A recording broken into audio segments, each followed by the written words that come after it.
We're going to call to order the notice, the hearing officer meeting for the city of San Luis for Thursday, April 23rd, 2026. Okay, I'm going to call to order the hearing for the hearing officer meeting for the city of San Luis for Thursday, April 23rd, 2023. And I'm going to follow the posted agenda as required by state law. The first item on the agenda is call to order, which I just did. Next item is the items to be considered. We have one case, it's item number 2A. It's a discussion and possible action on any and all matters regarding minor variance case number 2026-0003. This is a request from Jose Palencia, property owner, for a minor variance to reduce the front setback requirement from 20 feet to 18 feet in the low-density residential R1-20 zoning district. The assessor's parcel number is 768-59-011. This is for construction of a new single-family residence. The property address is 1866 North Quintero Avenue in San Luis, Arizona. The way normally these hearings are conducted, we will have a staff report from a city staff person. I may ask questions of the city person. After that, I will ask the applicant or any person assisting and representing the applicant if they have any questions or comments they want to make. We have set up a system where the applicant's design engineer is going to be participating telephonically. We'll be able to hear him on the speakers. And then after the staff report and the applicant's comments and discussions, I'm going to ask if there's anybody in the public who's here in attendance who wants to address this case. I don't think there is anybody, but I have to ask anyway. After that, I will close the input portion and turn it over to myself for deliberation and decision. Okay, can we have a staff report, please?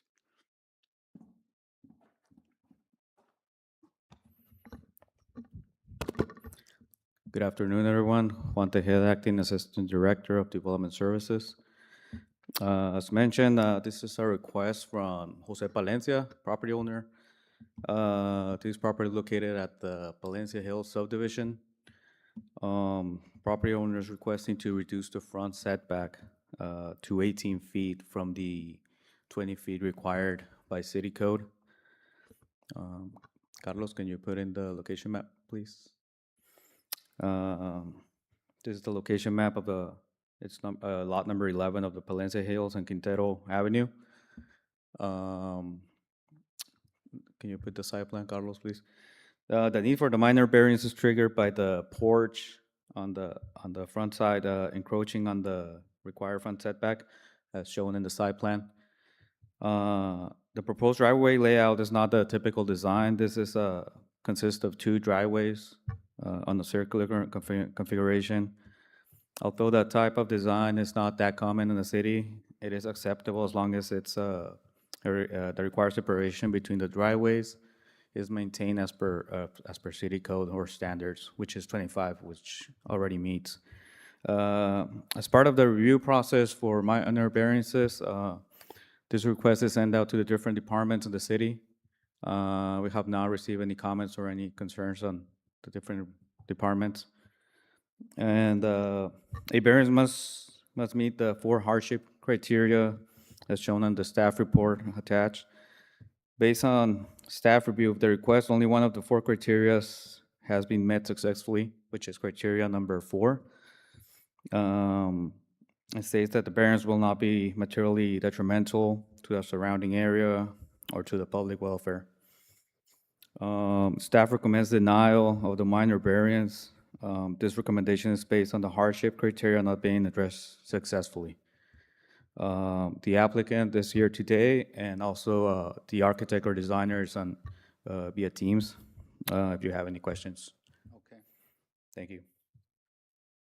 Well, let me start my questions with you. Okay. The and I'm looking at the site plan of the house and the layout of that structure. The I can see here that vast majority of the house is actually set back well past the 20-foot setback requirement, correct? Yeah, that's correct. And I just was informed earlier by staff that the part that's encroaching in that 20 feet by this 2 feet is that apparently it's like a carport. Yeah, it's like a carport or porch where the cars will There's stand when they come probably in. a fancy technical design engineer term for that, I know, but I'm not smart enough to know it. So anyway, a car drives underneath that. Yeah, that's Okay. correct. And so that portion of it, uh, and it's open air, right? It's not an enclosed garage or nothing. It's not enclosed, it's just encroaching on the two columns up front and Okay, to so the it's got front setback. posts and then a roof that hangs over it, That's and correct. that sticks out about 2 feet. Yep. Okay. Um, Yes, that's the only portion of the residence that will be Well, encroaching. what I'm trying to figure out is here, because see, this is a minor variance. Um, in my mind, there must be a reason we do minor variances and not a full variance before the Board of Adjustment, okay? And I know the four criteria. I'm real familiar with that. I used to be the legal attorney for the city of Yuma, so I argued those four criteria a lot. Um, and here's my way of thinking. And I'd find no problem with your analysis in your staff report. Okay, I understand. I think you're correct in how you're applying the four criteria. Um, the issue is why do we have minor variances? And is there a reason we just go before a hearing officer? And is there some why am I here? What am I looking at? What's my reason for what are things I look at? Well, certainly I look at the four criteria, but I also look at intangibles. What do I mean by intangibles? Well, you can probably guess what area I'm going to. I would say, as far as encroaching on the 2 feet, when you look at the whole house, the front elevation, I guess you call that a house, there's probably maybe 2-3% that sticks out in past the 20 feet. The rest of the house is well behind the 20 feet. So this isn't a request for 2 feet all the way across the front yard. Okay, it's only a request for 2 feet for that little piece. So now I start thinking. So the smaller the variance requirement, the less I have to find as difficulty or hardship or special circumstance. Do you understand that it's a sliding scale? Uh, and your job is to, of course, apply the law as you see it. Uh, I want to say strictly, but in compliance with your understanding of what is required. My job is to find that little wiggle room. Is there some area here where I can make a little wiggle room? And so that's what I'm thinking. That I've in looking at the overall layout.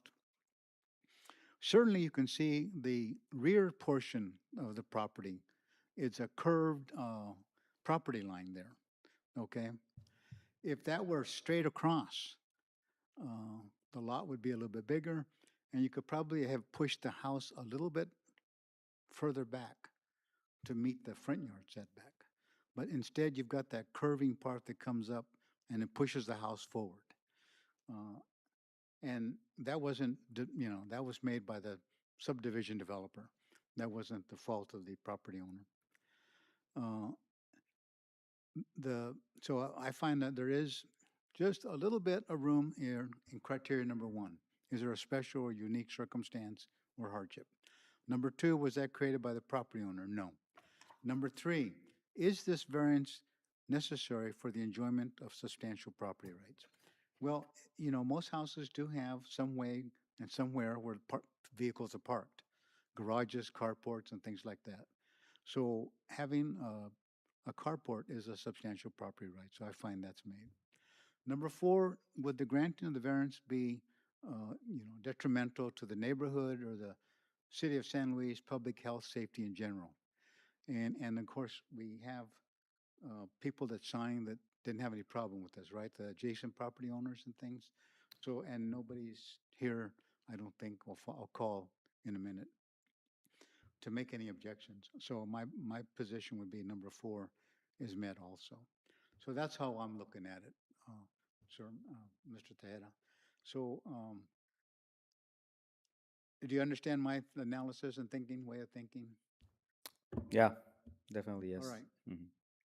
Then I'm going to go ahead and ask the applicant to come forward, and we have the Mr. Palencia. And what is the name of your design engineer? It's Innovar. Okay, His name is Victor he can hear us Guzman. now. Sir, can you hear me? I can hear you. Yes, thank you. Okay, good. Were you able to hear that discussion about the four criteria? Yes, sir. Okay. And as I look at the staff report, I'm looking at an overhead of the staff of the site plan showing where the house is situated in respect to the property lines, okay? Yes. And at the rear, there's also, is that a 20-foot setback in the rear?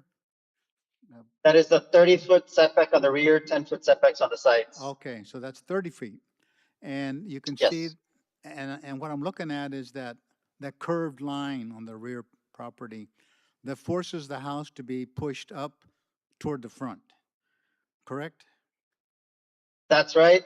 Along with that curved line, there's a very large retaining wall that pushes that even further over. So we're respecting all that. Okay, all right. And that's not anything that you guys designed or built, right?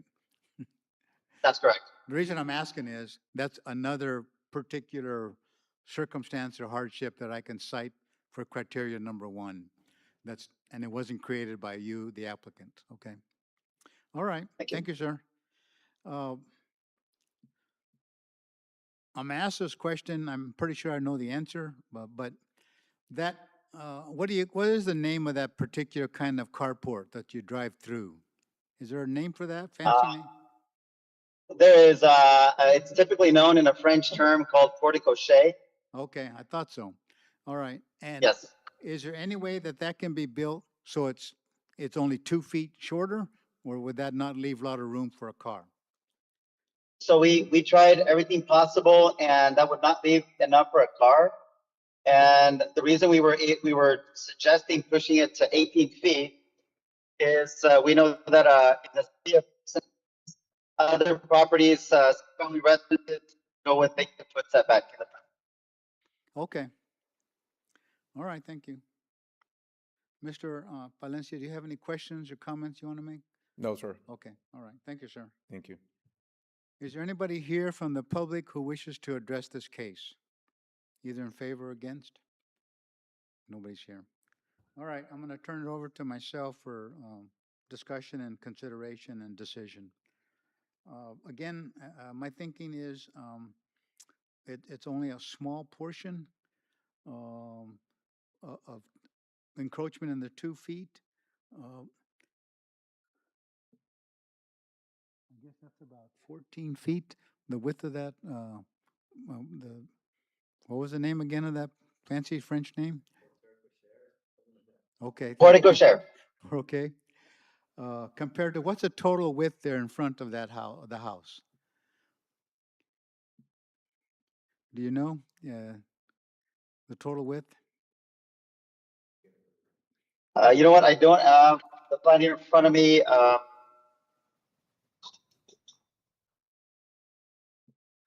I was gonna try to do some quick arithmetic in my mind, but that's okay.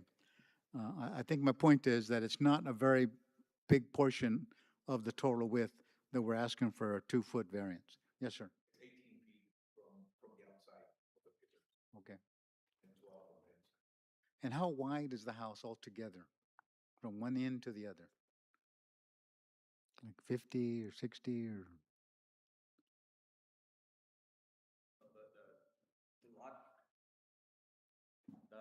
lot is wider.